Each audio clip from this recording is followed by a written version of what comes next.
Bonjour à tous et à toutes, ici Nicolas Lehoux pour une nouvelle réflexion jovialiste.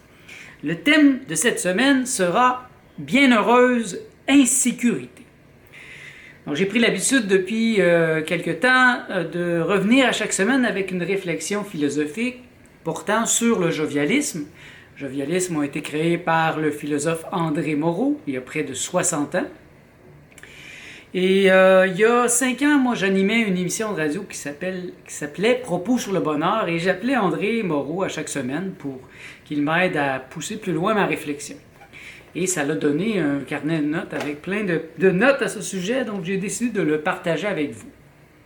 Parce que je crois que c'est un cadeau, c'est un beau cadeau que je peux vous faire, le cadeau de la réflexion, le cadeau de l'intelligence. Alors, allons-y. Bienheureuse insécurité. Pour ceux qui ne le savent pas, bien c'est le titre d'un livre de Alan Watt, Bienheureuse insécurité. C'est le premier à avoir utilisé ce terme pour son livre. Watt est à l'origine du mouvement hippie. Pour ceux qui ne le savent pas, Alan Watt est un des grands inspirateurs des hippies dans les années 60. Contexte où le jovialisme se développe, c'est une époque où il y a beaucoup d'insécurité. Donc c'est ça, dans le contexte présentement, il y a beaucoup d'insécurité. Et je dirais qu'il y en a beaucoup plus maintenant qu'il y a 5 ans, quand j'ai écrit ces lignes. L'insécurité, elle est mordante présentement. On ne sait pas qu'est-ce qui va se passer même la semaine prochaine. Est-ce que les écoles vont être ouvertes? Est-ce qu'elles vont être fermées? Qu'est-ce qui va se passer? Qui va être à la tête de la présidence des États-Unis? Est-ce qu'on va garder nos emplois? Est-ce qu'on va devenir, au contraire, comme des fourmis qui reçoivent un certain montant précis? Donc l'insécurité, elle est économique, politique, sexuelle aussi. N'oublions pas que les MTS sont extrêmement prolifératrices. Il y a beaucoup d'MTS.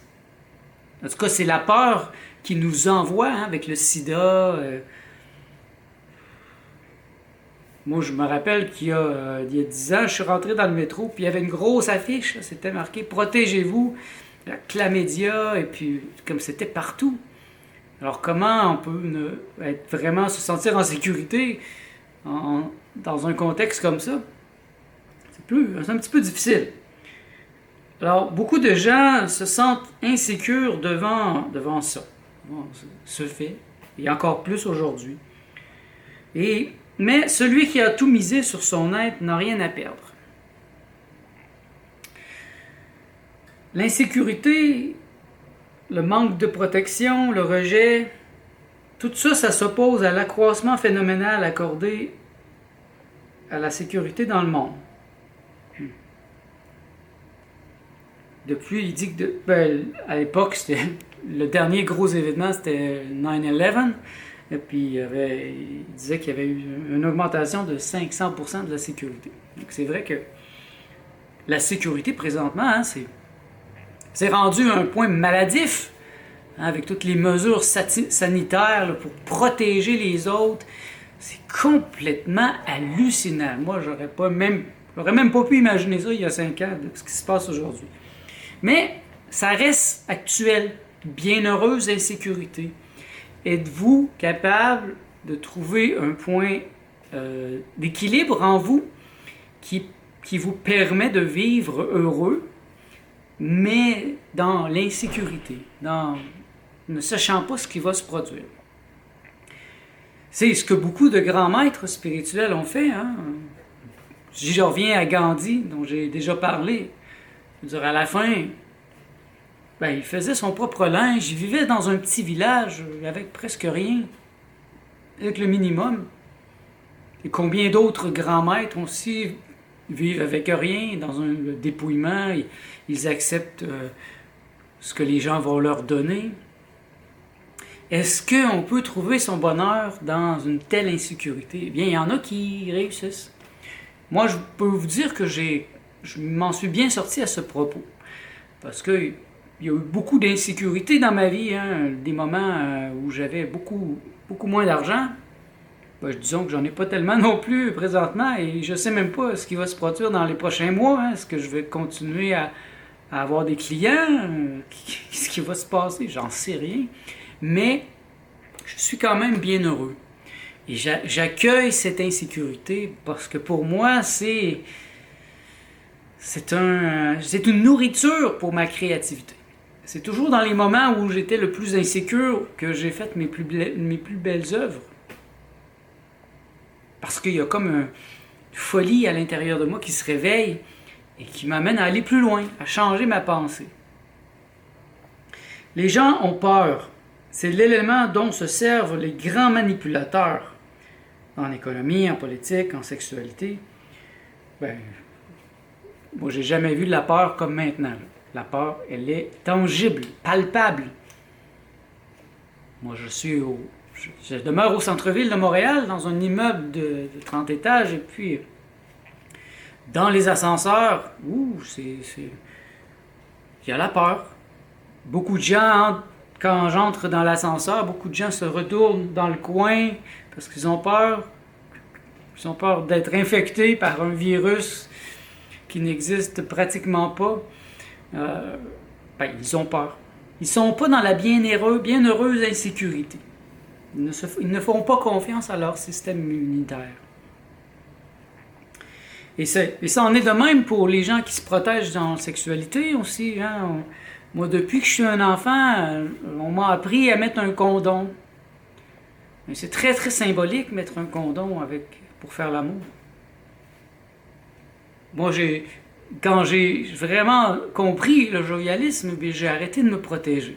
J'ai cessé de mettre un condom. J'ai rien attrapé. Puis après, je me suis fait vasectomiser pour être certain que pour moi, il n'y avait pas le danger d'avoir un enfant, parce que je ne veux pas d'enfant. Et donc, en enlevant le danger d'avoir un enfant, puis j'avais pas de raison de mettre un condom. Sauf si j'avais peur et que je faisais pas confiance à la femme. Dans mon cas, c'est important de faire confiance. Donc, j'étais dans la bienheureuse insécurité. Quand j'ai fait l'amour avec des femmes sans protection, eh bien, j'étais dans l'insécurité. Je ne savais pas. Parce que, est-ce qu'elle me dit la vérité? Est-ce qu'elle le sait elle-même? Non, je vais faire confiance. Je me fais confiance. C'est la confiance hyperbolique. Les gens très riches tablent sur l'insécurité, entre autres à la bourse.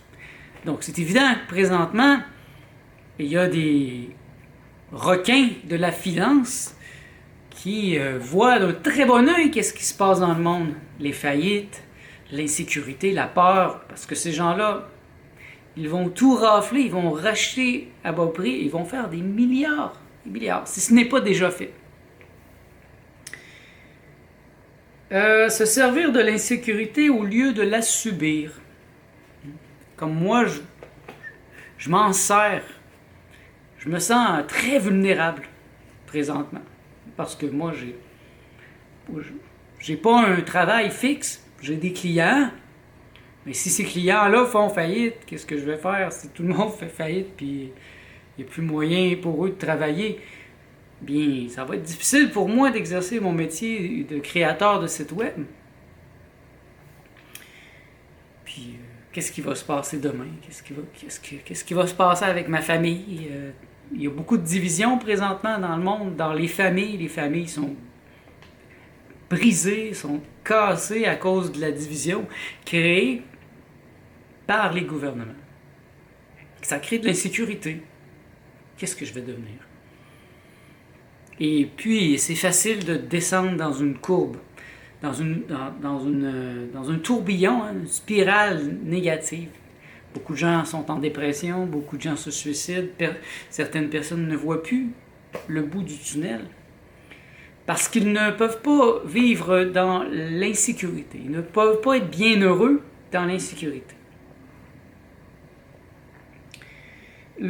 Ce courant est dans l'air. Le courant du mouvement hippie est quand même dans l'air présentement.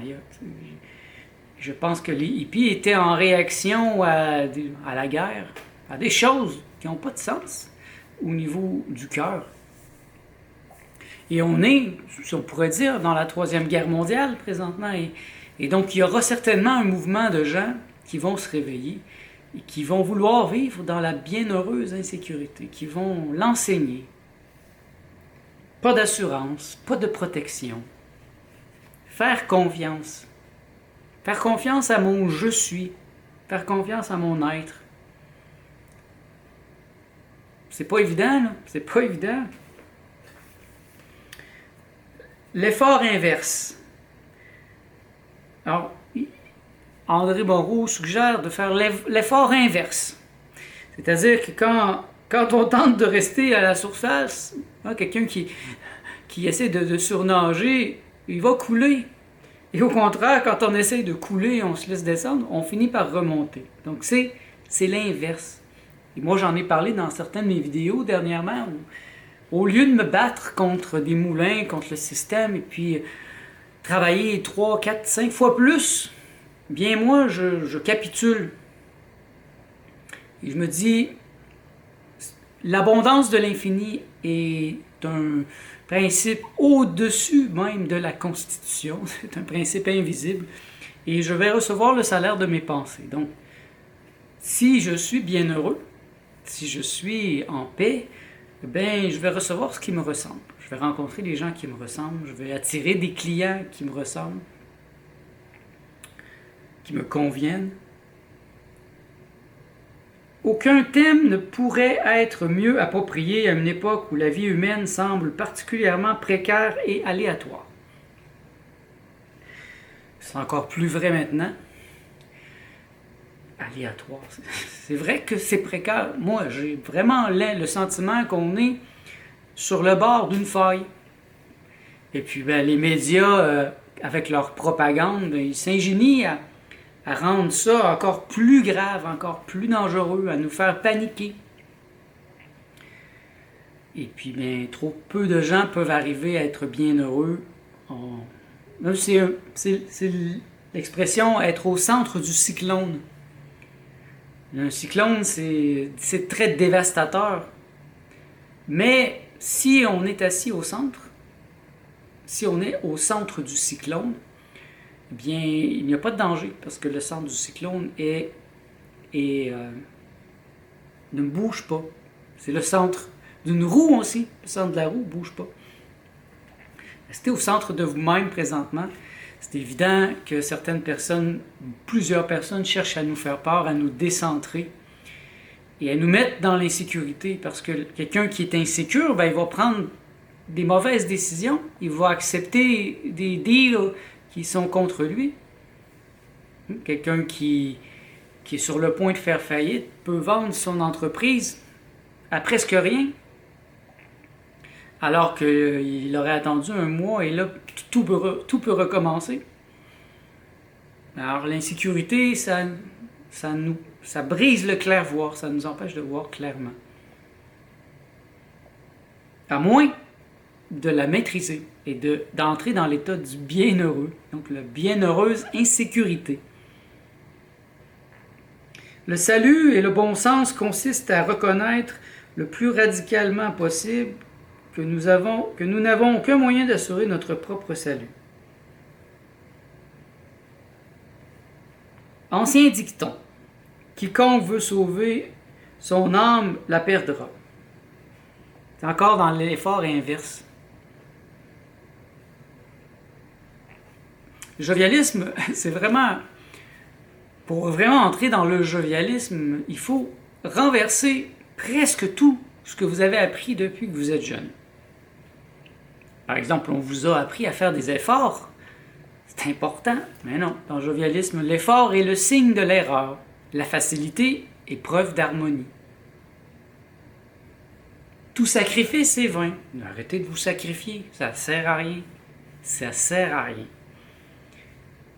Donc, c'est comme si tout ce qu'on a appris depuis qu'on est jeune, en tout cas tout ce que moi j'ai appris, était complètement inversé.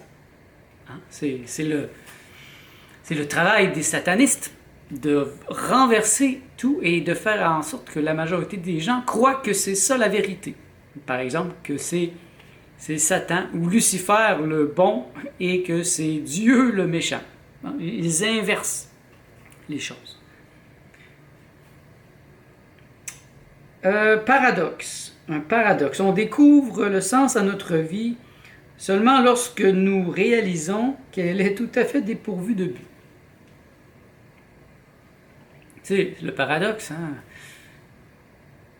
Lorsque je capitule, que j'arrête de me donner des buts qui sont trop terre à terre, bien là, je comprends la finalité, le sens de ma vie. Quel est le sens, la signification? Moi, je suis artiste. Mon but, c'est d'exprimer ce que je suis. Et puis c'est ça qui donne un sens à ma vie. C'est ce qui fait que je veux vivre très longtemps. Il y a un sens dans ma vie. L'homme moderne vit et s'épuise dans une recherche de la sécurité qui est par elle-même génératrice d'angoisse. Bon, en philosophie, on est encore dans une période existentialiste, en tout cas dans la francophonie. L'existentialisme est très, très fort. Et il y a cette angoisse, le désespoir de l'absurdité. Bon, beaucoup de gens sont dans cet état d'esprit en ce moment. Et chercher la sécurité à tout prix, ça demande beaucoup d'énergie. Beaucoup de gens, par exemple, vont avoir des assurances et jamais il va ne leur arriver quelque chose. Toute leur vie, ils vont payer des assurances et finalement, ils n'en ont pas besoin. Moi, je me dis, ne serait-il pas mieux de prendre cet argent et le mettre dans un compte séparé à tous les mois au lieu de le donner à une entreprise? Ce qui fait qu'après 40 ans, 50 ans, s'il ne m'est rien arrivé, bien, j'ai encore cet argent. Mais non, l'insécurité est tellement puissante que les gens se protègent de quelque chose d'hypothétique. L'assurance maladie, l'assurance santé, l'assurance emploi, l'assurance... Et ils nous volent, les gouvernements nous volent une grosse portion de notre salaire sur les impôts qui vont servir plus tard quand on va être vieux. Mais moi, je préférerais de loin conserver tout cet argent et l'utiliser comme je le désire, au lieu de me faire voler de force par le gouvernement avec l'impôt sur la retraite, par exemple. Et la sécurité matérielle, ce sont les possessions, l'argent, le confort, les objets, les gadgets.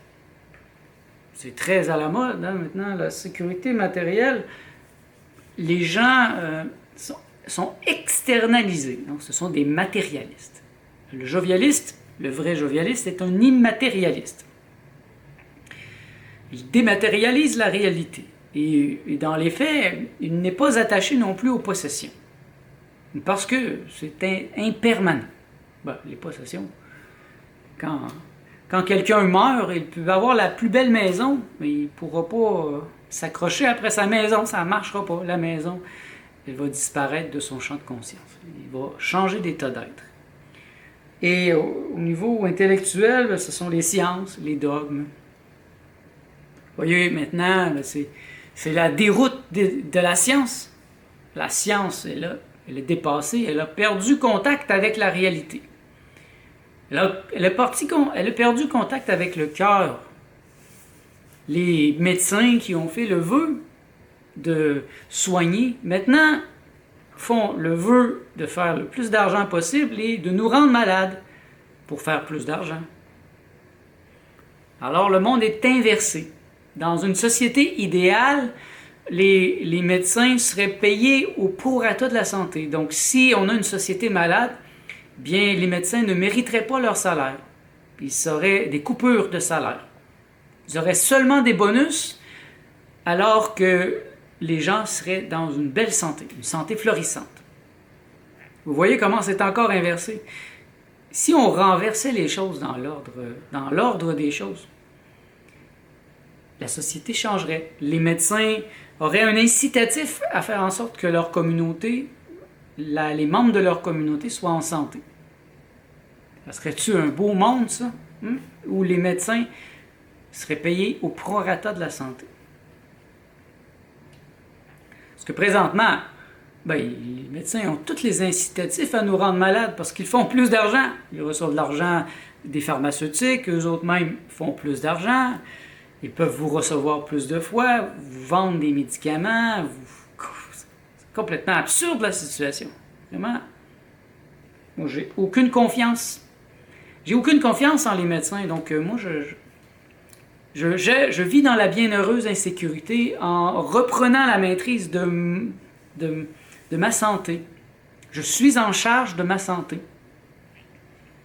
Et la seule raison qui ferait que j'irais à l'hôpital, c'est que j'ai un accident grave. Et là, j'ai besoin d'un spécialiste pour me ramancher. Mais pour des petits bobos, là, des petites maladies, non, non, merci. Non, j'irai pas là. Surtout maintenant, c'est encore pire. Il s'ingénie à nous rendre encore plus malades en nous faisant passer des tests COVID, etc. Le stress. Non, merci. Non, merci. L'homme doit accepter son destin, ses limites, ses ignorances, la fatalité de sa mort.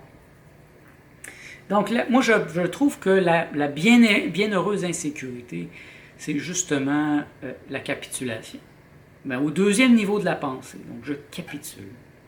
J'accepte le monde tel qu'il est, avec ses insécurités. Et puis même si j'étais dans un contexte de nature, ben, il y aurait de l'insécurité. Il y en aura toujours, à mon avis. Il y aura toujours des imprévus. Mais je ne peux pas m'empêcher de vivre pour un imprévu hypothétique. Cette prise de conscience révèle un présent intense vécu dans la réceptivité totale au monde qui l'entoure. Donc, ça nous ramène au ici et au maintenant. Arrêtez de vivre dans le futur, arrêtez de vivre dans le passé, parce que seul le ici et le maintenant est vrai. Donc, si vous passez votre temps à vous projeter dans le futur où vous allez peut-être avoir un accident ou manquer de quelque chose, bien premièrement, vous le créez avec votre pensée, parce que la pensée est créatrice. Alors que si vous êtes bien heureux, ben, tout va vous être offert. Moi, j'en reviens à plusieurs maîtres spirituels comme ça qui s'en sont remis à leur être. Bien, à Jésus, par exemple, maître Jésus qui s'en remettait à son Père, il savait toujours où il devait aller. Il n'a jamais manqué de rien, même si parfois il y avait presque rien, mais il ne manquait pas de l'essentiel. Il faut apprendre à faire confiance à sa bonne étoile pour les transcendantalistes ou à son être pour les immanentistes comme moi. Moi, mon être me donne tout ce dont j'ai besoin. Et pourquoi je m'en ferais? Pourquoi je vais me stresser? Parce que si je me stresse, ben, je vais me rendre malade, je vais mal dormir. Et surtout dans un contexte incroyable comme présentement, on est en novembre 2020, ben, j'ai toutes les raisons vraiment là, d'être insécure. Et j'avoue, je suis insécure. Il y a une insécurité dans l'air et c'est palpable. Mais je suis aussi bien heureux. Et j'assume cette insécurité. Et pour moi, ben, c'est presque une habitude parce que, bon, vous connaissez un peu mon histoire. J'étais pauvre, très pauvre pendant longtemps, en me mettant sur l'aide sociale. Bien sûr, j'avais tout mon temps, j'étais très, très riche de mon temps. Mais en même temps, je ne savais pas vraiment ce qui allait m'arriver non plus. J'avais assez. L'aide sociale au Québec, c'était 580 $. C'est pas beaucoup, là, pour acheter la nourriture, payer le téléphone, l'électricité et puis l'appartement. Il ne me restait rien. Donc, je vivais dans cette insécurité, mais moi, j'étais joyeux parce que je suis un artiste, donc ça me coûtait pas très cher faire de la bande dessinée, de la peinture, de la musique, etc. Et c'est cette insécurité, moi, qui nourrit mon œuvre. C'est dans les moments où je suis le plus insécure que j'écris le plus. Présentement, en 2020, ben, j'ai jamais écrit autant que ça. Et mon journal va être profus. J'ai écrit autant depuis le début de l'année qu'il y a peut-être dans les 5 dernières années. C'est assez incroyable. Et j'ai de l'inspiration, mais j'ai beaucoup d'insécurité. Et moi, une manière pour moi de régler mes insécurités, de les assumer, les apprivoiser, bien, c'est de les écrire. C'est d'être honnête Donc je m'assois ici à ma table et j'écris. J'écris mes insécurités, je les décris, je les exprime, j'essaie de voir comment je peux m'en servir. Et puis, quand je ferme mon journal, je vais mieux. Et là, je suis heureux, je suis en paix. Alors, bienheureuse insécurité. Bon, vous pouvez peut-être chercher ce livre de Alan Watts, qui pourra peut-être vous inspirer. Hein. C'était l'insécurité, bienheureuse insécurité aussi, si on se remet en contexte des hippies, hein, les hippies n'avaient presque rien. Ils délaissaient la société, ils s'en allaient vivre en commune, la possession, c'était pas dans leurs idées. Alors, être bienheureux, c'est la chose la plus importante présentement. Peu importe ce qui arrive ou ce qui va arriver dans les prochains mois, les prochaines semaines, et ça risque d'être assez traumatisant pour l'humanité, pour la race humaine. Ça risque de choquer beaucoup de gens. Mais ne vous laissez pas décentrer. La centration est extrêmement importante et la bienheureuse insécurité va vous permettre de flotter. Un peu comme un petit radeau. Un petit radeau de rien qui flotte sur l'eau. Quand une vague passe, ben, il peut flotter par-dessus. Et donc, même si c'est une grosse vague, il va juste lever avec la vague. Dans la bienheureuse insécurité, vous êtes plus léger. Vous êtes plus en mesure de déterminer ce qui est juste, ce qui est bon, parce que vous gardez votre clarté. Vous êtes heureux, vous êtes clair. Et là, présentement, moi, je pense que c'est la chose la plus importante de savoir quel est l'acte juste. Maintenant, ici, maintenant, quel est l'acte juste? Qu'est-ce que je dois faire? Hypothétiquement, est-ce que je dois ouvrir mon commerce? Est-ce que je dois faire faillite? Est-ce que je dois ouvrir à mi-temps? Qu'est-ce que je fais? Ça, c'est pour ceux qui ont des commerces, des restaurateurs. Quel est l'acte juste? Comment je dois me comporter face à l'incertitude reliée à mes finances? Moi, je décide d'être heureux.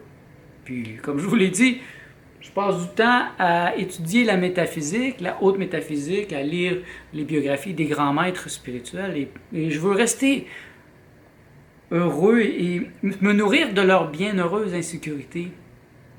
À tous ces gens qui s'assoient et qui laissent leur être s'exprimer. Je souhaite que cette réflexion vous inspire à réfléchir sur le sujet.